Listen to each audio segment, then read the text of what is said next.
யாருடன் கூட்டணி என்று நாங்கள் தொடர்ந்து சொல்லி வந்தோமோ அவர்கள் எங்களை பல நேரங்களிலே, அதிலும் கடைசி 2 மாதங்களிலே எங்களை கைவிட்டு விட்டார். கைவிட்டு விட்டீர்கள் அப்படிதான் சொல்லணும். கைவிட்டு விட்டீர்கள். அதாவது கருத்து கணிப்பு என்ற பெயரிலும் அதை நான் மட்டுமல்ல மக்களும் கருத்து திணிப்பு என்று பார்க்கின்ற நிலைக்கு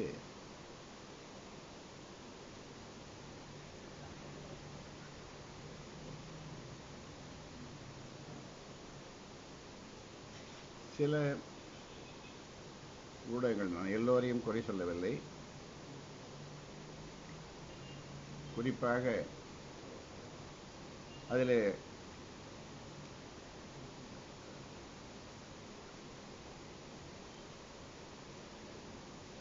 ஊடக நெறியோடு நடந்து கொண்டவர்கள் என்று, நடுநிலை என்று ஒன்று இல்லை, இருந்தாலும் ஊடக நெறியோடு நடந்து கொண்டவர்கள் ஒரு 5-10% இருக்கலாம். ஒரு பத்திரிகை, இன்னொரு தொலைக்காட்சி, ரெண்டும் கூட்டணி அமைத்துக் கொண்டு கருத்து கணிப்பு பண்ணாங்க. அது புரியுதா? ஆமாம். அந்த ஊடகத்தினுடைய முதலாளி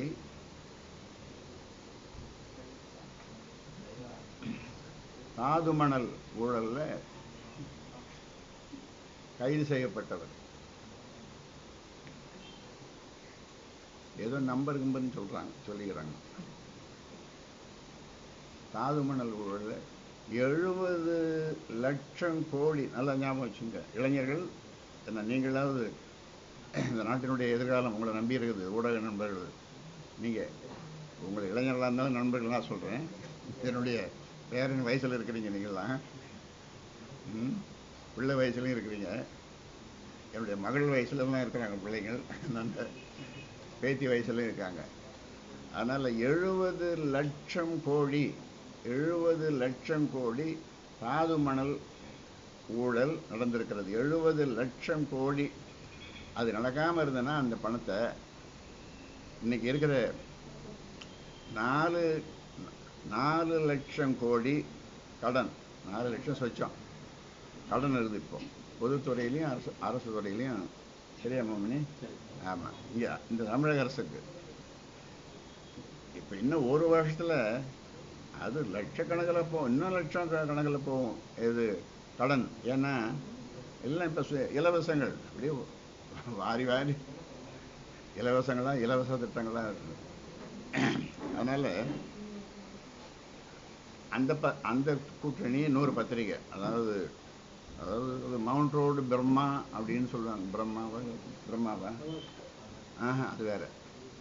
மவுண்ட் ரோடு பிரம்மா, அந்த நான் சொன்ன இந்த தொலைக்காட்சியும் அதுவும் சேர்ந்து, அந்த பிரம்மா இந்த 2 சேர்ந்து இது பத்திரிகா தர்மத்துக்கு எதிரானது. இந்த மாதிரி கருத்து கணிப்பு, அது உண்மையான கருத்து கணிப்பு இருந்தால் பரவாயில்ல. அந்த மாதிரி பண்ணி, இதில் வேடிக்கை என்னன்னா, திமுக, அதிமுக, அப்புறம் ஒரு கட்சி, அப்புறம் ஒரு கட்சி, அப்புறம் ஒரு கட்சி, இதெல்லாம் போட்டு நாங்கள் எங்கே வந்தோம்னா அதர்ஸ். நாங்கள் எங்கே வந்தோம்? அதர்ஸ். ஆமாம், மற்றவர்கள். பேரை கூட சொல்லலை, எங்கள் பேரை. அதான் நான் சொன்னேன், இது துரும்பையா அப்படின்னு சொன்னோம்னா, அந்த நான் சொன்ன அந்த 2 ஊடகங்கள் தூணு ஆரம்பத்தில் சொன்னேன். அப்படி அது. அப்புறம் இன்னொரு ஆங்கில பத்திரிகை, அந்த காலத்தில் சொல்லுவாங்க, மவுண்ட் ரோடு மகாவிஷ்ணுன்னு. மவுண்ட் ரோடு மகாவிஷ்ணுன்னு சொல்லுவாங்க அந்த காலத்தில். அந்த சொன்ன தலைவர் அந்த காலத்துலேருந்து, நான் சொல்கிறது 40-50 வருஷமாக சொல்லுவாங்க. அந்த தலைவர் பிள்ளைய சந்திக்கிறதுக்கு அது போபாஸ் ஊழலெல்லாம் வெளியே கொண்டு வந்த அந்த பத்திரிகை, அந்த குழுமத்தினுடைய மரியாதைக்குரிய தலைவர் கேரளா சென்று அங்கே நிலவரம் என்னன்றதை இந்த பத்திரிகை ஊடகங்களுடைய முக்கியமான புள்ளிகளெல்லாம் அங்கே போய் கேரளாவில் எப்படி தேர்தல் நடக்குதுன்னு பார்க்க போனாங்க. அவங்கள இங்கே அழைச்சின்னு வந்து இந்த மவுண்ட் ரோடு மகாவிஷ்ணுன்னு சொன்னப்பட்ட அந்த தலைவருடைய பிள்ளை வீட்டுக்கு போய் டீ சாப்பிட்டாங்க. இது எப்படி இருக்குது?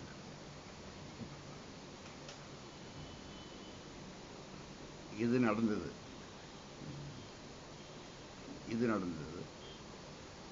ஆக இன்னொரு தொலைக்காட்சி, இன்னொரு பேப்பர், ஆளுங்கட்சி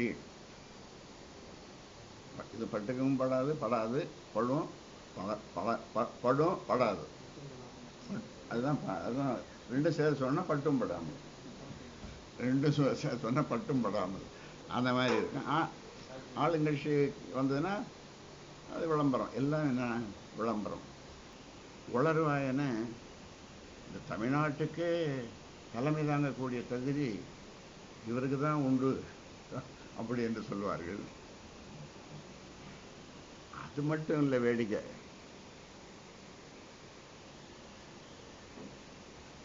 கோபாலபுரத்திலிருந்து அவருக்காக காத்திருப்பார்கள், தூது விடுவார்கள்.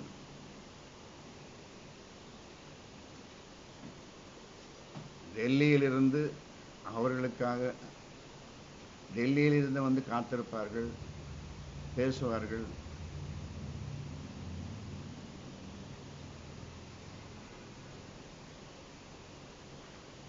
ஆனால்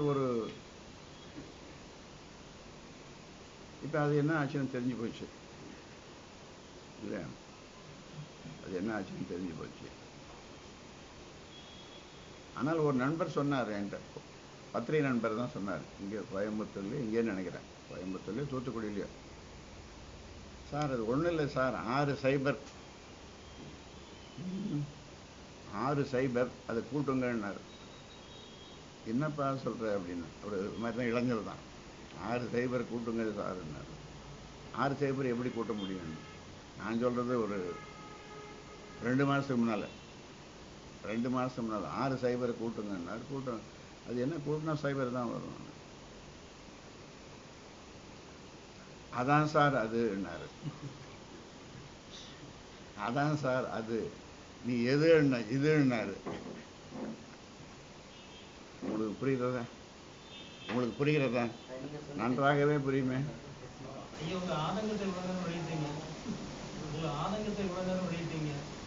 ஒரு நல்ல முன்னேற்றம், நல்ல அரசியல், புதிய நம்பிக்கை அப்படின்னு ஒரு தோஷத்தோட வந்தீங்க. மாற்றம், முன்னேற்றம் அப்படின்னு நல்ல கொள்கையோட தமிழ்நாட்டு மக்கள் உங்களுக்கு 1 வருஷம் தந்துட்டீங்க. எல்லா விஷயங்களும் தமிழ்நாட்டு மக்களுக்கு தெரியதான் இருக்குது. அப்புறம் இருந்தப்போ ஏன் உங்களுக்கு அந்த அதுக்கு நீங்கள் தான் காரணம். அதுக்கு நீங்கள் தான் காரணம். முழுக்க நீங்கள் தான் காரணம். முழுக்க நீங்கள் தான் காரணம். ஏன்னா ஒரே நாளில் க்ளோஸ் பண்ணிட்டீங்களே. நான் சொன்னேன்னு மினரல்ஸ் அது இன்னொரு சேனலும் பண்ணாங்க. இல்லை அந்த 2 சேனல் அவங்க கருத்தை திணிச்சாங்கல்ல. காசு வாங்கிட்டு அது கருத்து கணிப்பா அது சொல்ல பார்ப்போம். அது இன்னும் சொல்லப்போனால் அது ஊடக நெறிப்படி அதை நம்ம அது முன்னாலே பண்ணக்கூடாது. அதுக்கான சட்டங்கள், கடுமையான சட்டங்கள் இல்லை, எலெக்ஷன் கமிஷனில் இல்லைன்னாலும் கூட. ஆனால் சொல்லியிருக்கிறாங்க, அது முதல்ல பின்னால் தான் பண்ணணும் அப்படின்ற மாதிரிலாம் சொல்லியிருக்காங்க. அதெல்லாம் உங்களுக்கு தெரியும். அதனால் சில பேர் பண்ணாங்க, சில பேர் பண்ணலை. பல்வேறு கட்சிகள் கூட்டணி அமைத்து கொண்டாலும் இங்கே தமிழகத்தில் சொல்லப்படாத ஒரு கூட்டணி அமைந்ததாக நான் கருதுகிறேன். அது என்னன்னா ஊழல் கூட்டல், ஊழல் கூட்டல் ஊழல், ஊழல் plus corruption plus corruption plus corruption.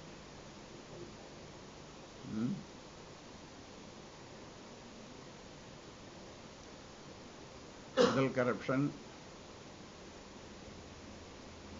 திமுக, ரெண்டாவது கரப்ஷன், ரெண்டாவது ஊழல், முதல் ஊழல் திமுக, ரெண்டாவது ஊழல் அண்ணா திமுக, மூன்றாவது ஊழல் இந்த தேர்தலை நடத்திய அதிகாரிகளும் அவர்களுக்கு துணையாக இருந்த காவல்துறையும் தமிழக அதிகாரிகளும்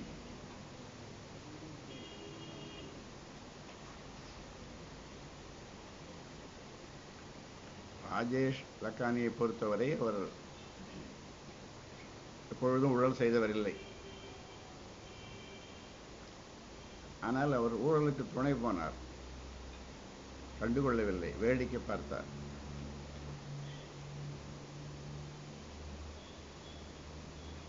ஆக இப்படி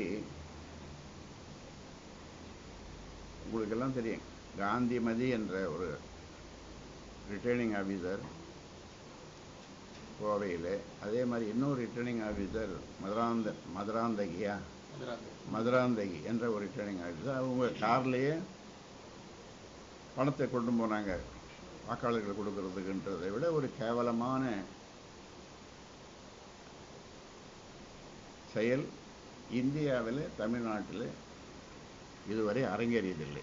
உங்களுக்கெல்லாம் இப்போ இளைஞர்களெல்லாம் தெரியாது, சர்க்காரியா கமிஷன்னா உங்களுக்கு தெரியாது. அது இன்னொரு தரம் வரும்போது உங்களுக்கு ஒரு பாடமே எடுக்கிறேன். பாடம் எடுக்கிறத விட ஒரு குறிப்பு கொடுத்துட்டு நீங்கள் படிச்சு வைங்க, போது உங்களுக்கு நேரம் கிடைக்கும் போது. சர்க்காரியா கமிஷன் 74, 76 இந்திரா காந்தி போட்டது சர்க்காரியா கமிஷன். அவ்வளோ பெரிய ஊழல், 28 வகையான ஊழல். அதுக்கெல்லாம் சந்தர்ப்ப சாட்சியங்கள் இருந்தாலும் அதை நிரூபிக்க முடியாத சாட்சியங்கள். அதாவது விஞ்ஞான ரீதியில் ஊழல் பண்ணியிருக்கார் கலைஞர் அப்படின்னு நீங்கள் கேள்விப்பட்டீங்க தானே? இந்த வார்த்தை நான் சொல்கிறதெல்லாம் கேள்விப்பட்டீங்க தானே? கேள்விப்பட்டிருப்பீங்க. சர்க்காரியா கமிஷன் அதுதான். இந்தியாவில் 2 பேர் மேலே தான், 2 சீஃப் மினிஸ்டர் மேலே தான், சீஃப் மினிஸ்டர் இருக்கிற காலத்தில் ஒரு கமிஷன் போட்டப்பட்டது ஊழலுக்காக, கரப்ஷனுக்காக. ஒன்று கலைஞர், இன்னொன்று பிரதாப் சிங் கெய்ரோன் பஞ்சாபில். அப்போ வந்து காங்கிரஸ் முதலமைச்சராக இருக்கும்போது இவர் இங்கே முதலமைச்சராக இருந்தார். 2 பேர் மேலே இந்திரா காந்தி போட்டாங்க. அப்போ தான் இந்த வீராணம் புகழ்னு காங்கிரஸ்காரங்க மற்றெல்லாம் இங்கெல்லாம் பேசின்னு இருப்பாங்க, கலைஞரை பற்றி பேசுவோம். அப்போ அந்த ஊழல். அதன் பிறகு ஊழல்லாம் உங்களுக்கு தெரியும். இப்போ உலகமே உலகமே ஆச்சரியப்பட்ட இந்திய மக்கள் வெட்கி தலை குனிந்த என்ன ஊழல்? நீங்களே சொல்லுங்கன்னு சொல்றீங்களா? நானும் சொல்லிடுவேன். அதுதான் 2G ஸ்பெக்ட்ரம். அது அந்த ஊழலுக்காக ஒருவர், இவருடைய கட்சியை சேர்ந்த கொள்கையை பரப்பி கொண்டிருந்த ஒருவர், தமிழில் சுருக்கமாக சொல்லணும்னா கோபாசே,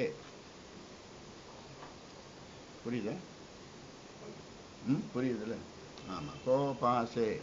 அவர் வெளியில் வர்றதுக்கே 1.5 வருஷம் ஆச்சு பெயிலில். 1.5 வருஷம் ஆச்சு. இன்னொரு பிள்ளை, அதுவும் திகார் ஜெயிலில் இருந்தது, அது வெளியே வர்றதுக்கு 6 மாதம் ஆச்சு. அது வெளியே வர்றதுக்கு 6 மாதம் ஆச்சு. இந்த வழக்கு நடந்து கொண்டிருக்கிறது. இப்போ வந்து வெக்கேஷன் கோர்ட், சுப்ரீம் கோர்ட் டைரக்ஷனில் நடந்துட்டுருக்குது, ஸ்பெஷல் கோர்ட்டில். அங்கே இது சுப்ரீம் கோர்ட்டில் இருக்குது இந்த மாவது. ஆக இந்த 5 கடைசி நேரத்தில் வந்து 2 மாதம் 3 மாதம் முன்னால் 5 அமைச்சர்கள் கூட்டணி சேர்ந்து கொண்டு கொள்ளையடிச்சாங்க. அந்த கொள்ளையை கொண்டு வந்து பிடிங்கிட்டு இவங்களாம் ஹவுஸ் அரெஸ்ட் பண்ணி அப்புறம் எல்லாத்தையும் கொண்டாந்து மேல் இடத்துல கொண்டாந்து கொட்டினாங்க. அப்புறம் சரி ஓடி போங்கடா அப்படின்னு சொல்லி இவெல்லாம் தப்பிச்சோம் பொழைச்சோன்னு ஓடி போனானுங்க. அப்புறம் வந்து சில பேருக்கு மறுபடியும் எம்எல்ஏ சீட்டு கொடுத்துருக்குது. இதெல்லாம் உங்களுக்கு தெரிஞ்சது தான், இல்லை உங்கள் சமாச்சாரம் வந்தது தான். அதெல்லாம் சிலது அதுதான். ஆனால் பெரும்பாலான இதெல்லாம் வரல. The success stories of Jayalalithaa and Mamata Banerjee. அதில் இது தமிழ்நாட்டுக்கு ரொம்ப பிரபலம். இது நிறைய வந்திருக்குது வார பத்திரிகைகள் மற்றதெல்லாம். உங்கள் பத்திரிகைகளெல்லாம் டெய்லி பத்திரிகையில் மீடியாவில் வந்ததோ என்னமோ தெரில. ஆனால் இது ரொம்ப தமிழ்நாட்டுக்கு ரொம்ப பிரபலம் இந்த படம்.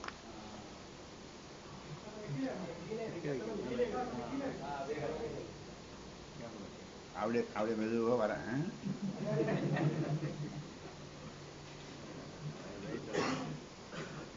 ஒரு அடிமை கீழே கிடக்குது, மூச்சு முட்டை கிடக்குது. ஒரு சர்வாதிகாரி ஆசை வழங்குது.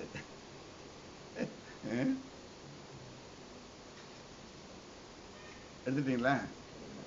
சரி. இது இந்துஸ்தான் டைம்ஸ் வந்ததில் தான் அது. அதில் அந்த அம்மாவை பற்றி பானர்ஜி, மம்தா பானர்ஜி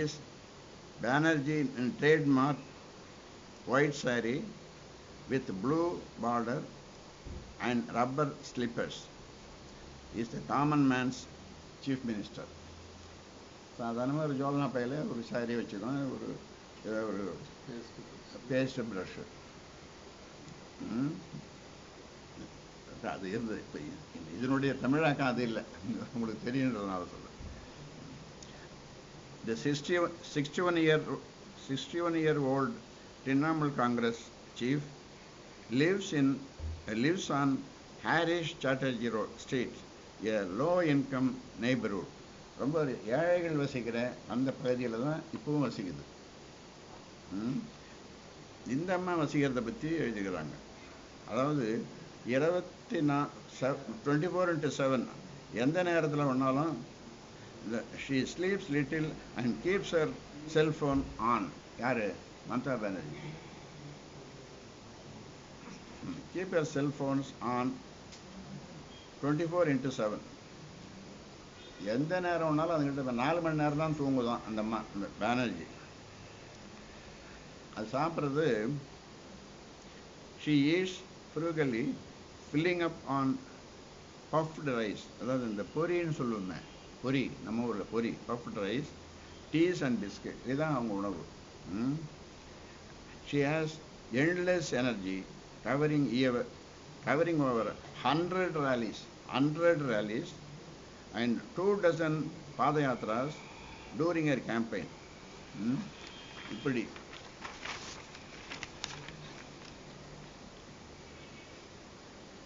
ஒரு நாளைக்கு அந்தம்மா she holds 3 to 4 public meetings a day, walks 7 to 8 kilometers அந்தம்மா நடக்குமா in the street.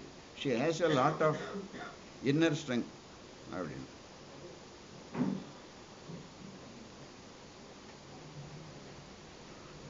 அதே இங்க சொல்றாங்க. In stark contrast, AIADMK Chief Jayalalitha, the first CM to retain powers in the southern state since 1984, is regal in all she does. The 68-year-old former film star resides in Chennai's affluent Poyas Garden, also home to supervisor சரியா தெரிய மாட்டேன், super star யாரு? ரஜினிகாந்த்.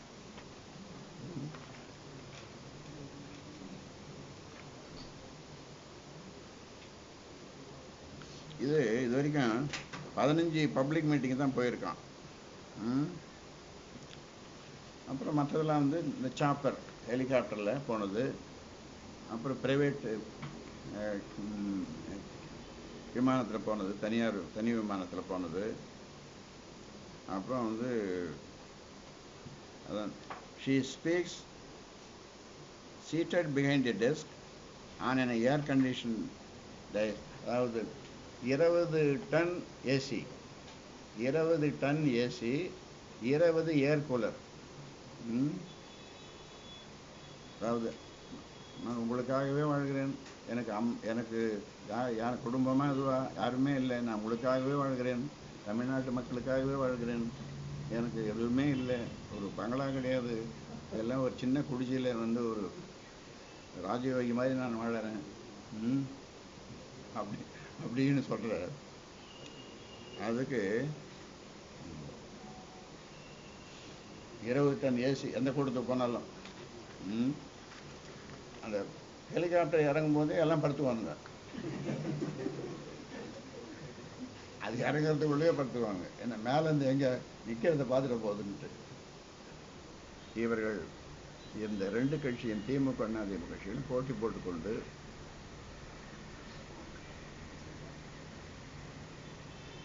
விலை மதிக்க முடியாத வாக்குரிமையை விலைக்கு வாங்கினார்கள்.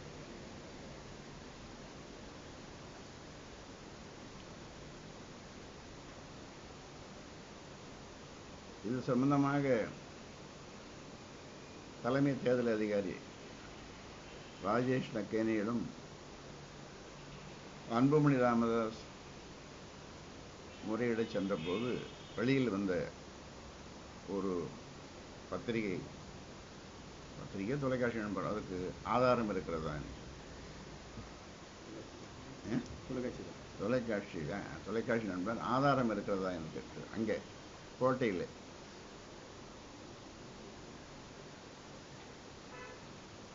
உங்களுக்கெல்லாம் தெரியும் ஆதாரம் இப்போ இருக்கு.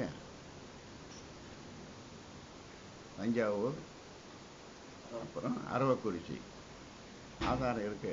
ஏன் தேர்தல் நடக்கலை? எவ்வளோ கோடி பணத்தை பிடிச்சாங்க, எங்கெங்கே பிடிச்சாங்க, அது எங்கெங்கே யார் யார் வீட்டில் இருந்தது, யாருடைய பினாமிகள், அமைச்சருடைய பினாமிகள், 100-120 கோடிக்கு மேலே அங்கங்கே பிடிச்சாங்க. அது கூட ஒரு 2 சைபரை சேர்த்தா எவ்வளோ ஆகும், அவ்வளவும் அங்கங்கே இருந்தது, பதுக்கி வச்சுருந்தாங்க. இதெல்லாம் உங்களுக்கு தெரிஞ்சது. ஆனால்